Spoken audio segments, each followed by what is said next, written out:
नमस्कार मैत्रिणींनो, मी कल्पना. हे बघा, आज मी बनवित आहे अगदी 10 मिनिटात भेंडी मसाला. ज्यांना पुष्कळ जणांना हे बघा घरामध्ये भेंडी आवडत नाही, लहान मुलांना किंवा मोठ्यांना. तर माझ्या घरी पण तोच प्रॉब्लेम आहे. आवडते म्हणा, पण ही जास्त आवडते भेंडी मसाला. अगदी 10 मिनिटात बनणारी सोपी भाजी आहे. तर तुम्ही या पद्धतीने बनवा.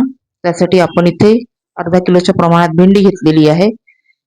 हे बघा, कमी जास्त प्रमाण तुमच्या घरी जेवढं लागत असेल त्यानुसार करा. पण मसाला काहीच नाही आहे, फक्त धनिया पावडर आहे, ती थोडी जास्ती घ्यायची आहे. त्याच्यामुळे काय होते, मसाला जेवढा जास्ती भरू ना भेंडीमध्ये, भाजी मस्त चविष्ट होते. कमी भरला तर ती पोकळ पोकळ आणि खाताना चवीला चांगली भारी वाटत नाही. तर आधी मी ते भेंडी स्वच्छ 2-3 पाण्याने धुवून घेतलेली आहे. त्याच्यानंतर हे बघा, एका टोपलीत ठेवून द्या, किंवा वेळेवर करायची असेल तर आपण तिला चांगलं स्वच्छ कोरड्या कापडाने पुसून घेऊ. ओली नका घेऊ, कारण हे बघा भेंडी थोडी चिकट असते गेली, आणि मग म्हणून तुम्ही कोरडी पुसून घ्यायची आहे. आता इथे मी भरपूर प्रमाणात हे बघा चम्मचनी चांगलं मोठा चम्मच आहे हा, 3-4 चम्मच मस्त धने पावडर घेतलेला आहे. आणि तिखट चवीप्रमाणे हळद, गोडा मसाला, किंवा मार्केटमध्ये जे येतात एव्हरेस्ट पावभाजी, सुरुची, किंवा छोले मसाला, किंवा पाहिजे असेल तर सांबर मसाला, ज्यांना ज्या मसाल्याची चव आवडते तो मसाला या मिश्रणामध्येच टाकायचा आहे, पावडर मध्ये. आणि हे बघा, भरपूर चांगलं 1 वाटी झालेलं आहे. दिसायला कमी नाही, कमी दिसत असेल, पण भरपूर 1 वाटी, कारण भेंडी पूर्ण तुडुंब भरायची आहे, पोकळ ठेवायची नाही आहे. समोर मी तुम्हाला दाखवते.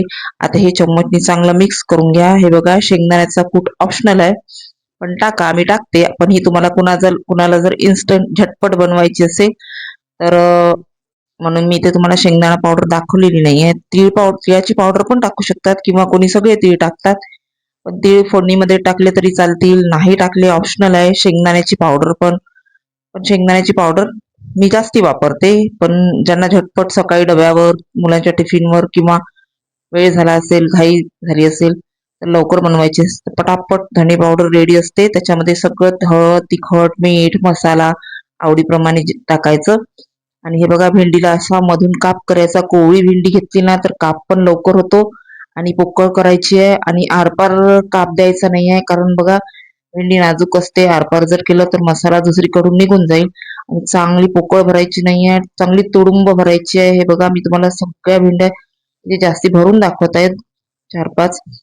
तर काप बघा कसा करायचा आहे. आणि हे बघा, पूर्ण सुरुवातीपासून शेवटपर्यंत, आणि मस्त तुरुंब मसाला भरायचा आहे. हाताने, बोटाने, आपल्या अंगठ्याने दाबून घ्यायचा आहे चांगला. हे बघा, आणि झालं. आता चांगली दाबून घेतली. आता एक एक करून, एकावर एक अशा एका प्लेटमध्ये बाजूला मसाला न पडता भेंड्या ठेवून द्या.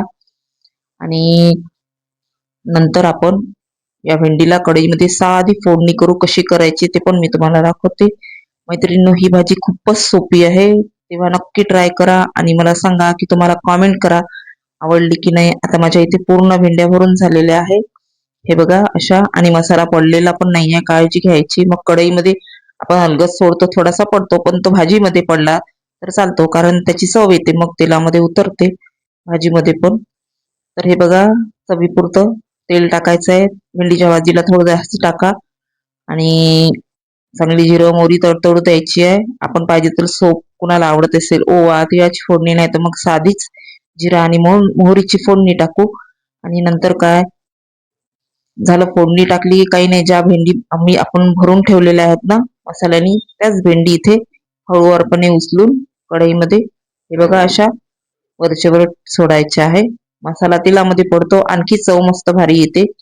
पण कमी नका भरू, कमी भरल्यामुळे भेंडी मग तुमची एकदम पानसट वाटते. त्याच्यामुळे भरपूर भेंडीमध्येच मसाला भरायचा आहे तुडुंब. पाहिजे असेल तर कढीपत्ता आणि लसूण अर्धी भेंडी शिजत आल्यानंतर टाका, ऑप्शनल आहे. टाकायचे असेल तर टाका, नाहीतर नका टाकू. आणि हे बघा, आता मी ते हळूहळू चम्मचनी 2-3दा फिरवलं, बस झालं. मिक्स झालं की झालं. आता मंद आचेवरती सुरुवातीला 2 मिनिटं गॅसचा फ्लेम हाय ठेवा. कोवळी भेंडी लवकर नरम होते, आणि एक 5 मिनिटातच, 7 मिनिटात ही भेंडी शिजून एकदम मग मंद आचेवरती ठेवून द्या. आपोआप न पाहता ही भाजी तयार होते. 5-7 मिनिटांनी भाजी बघा पूर्ण शिजून मुरून तयार झालेली राहते. तर मैत्रिणींनो, व्हिडिओ कसा वाटला? कल्पनाज लाजवाब खाना रसोई, हे बघा, कल्पनाज खाना रसोई माझ्या युट्यूब कुकिंग चॅनलचं नाव आहे. तेव्हा चॅनलला नक्की सबस्क्राईब करा. व्हिडिओला फुल वॉच करत चला. मी शॉर्ट आणि लॉंग दोन्ही व्हिडिओ टाकते. व्हिडिओ आवडला तर लाईक करा, कॉमेंट करा, जास्तीत जास्त शेअर करा. खूप सोपी भाजी आहे मुलांच्या टिफिनसाठी. रोज कधी मनात आलं तर खायला